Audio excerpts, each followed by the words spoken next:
the women in the room, I need your backup and support on some of the things I'm going to talk about tonight. I need you to help me. If you're a woman, please raise your hand. I want to see what the percentage is for the women. Now, I need your backup and support when I talk about some of the research and its findings, what it means, and I need you to call out collectively, yes or no, as a group of women, that what I'm talking about actually happens to you in real life.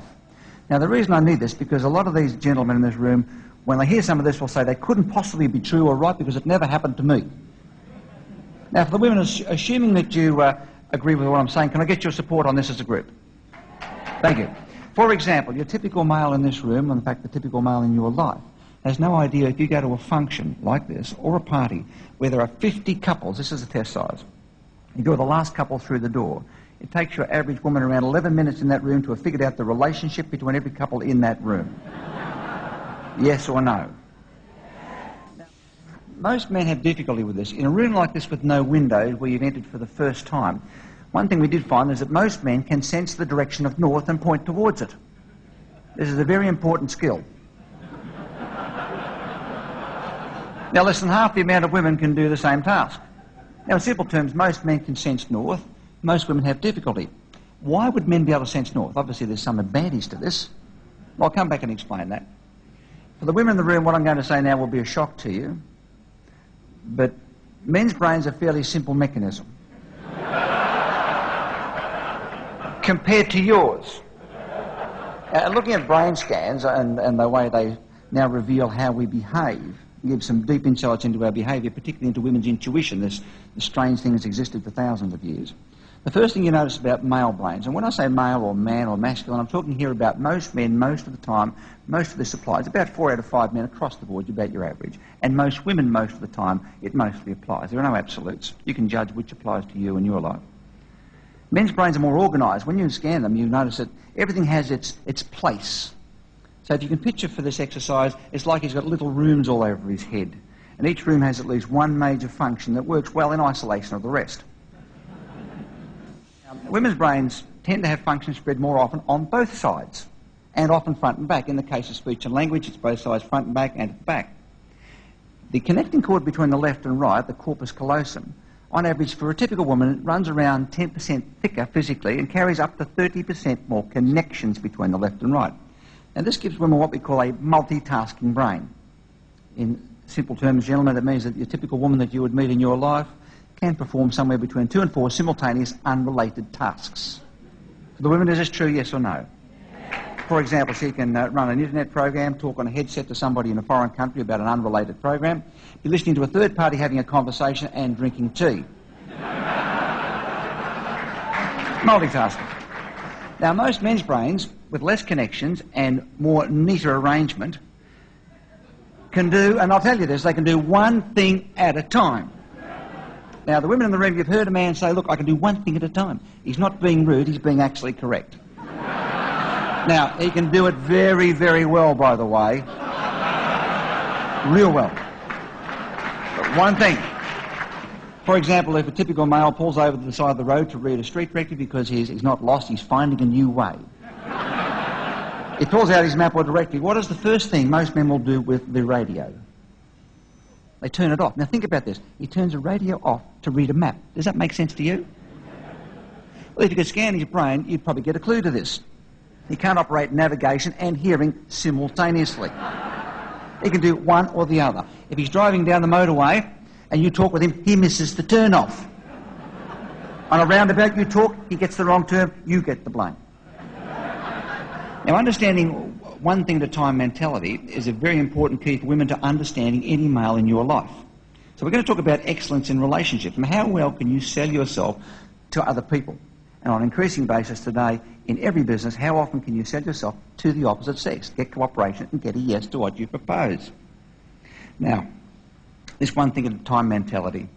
Most of the men in this room, you've had, from an evolutionary standpoint, a fairly clear job description. Nobody's argued the point to recently.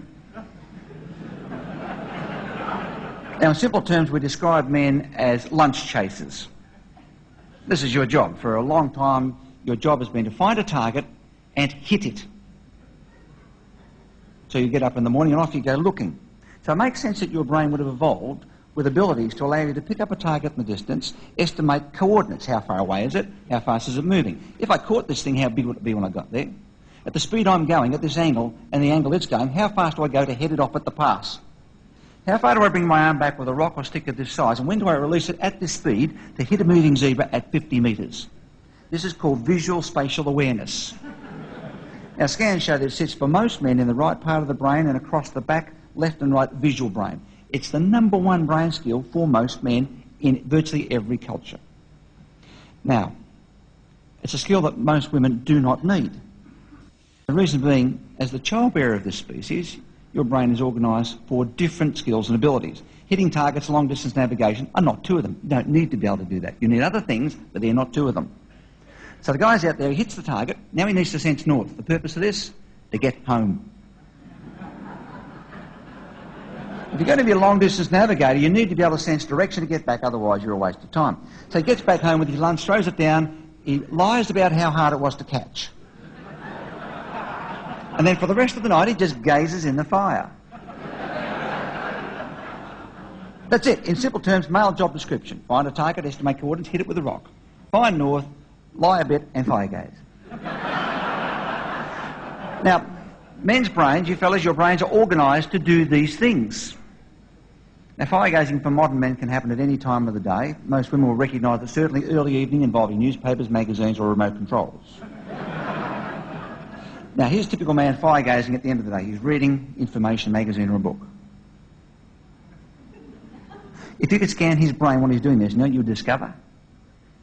He's hearing impaired. He's technically deaf for using old, politically incorrect terms. Now, for the women, this is important to understand. Men's brains are organised, they can speak or listen. Fellas, is this true or not? Speak or listen. We can speak or listen. Most of us cannot do both. This is why when men talk with other men, they have turns.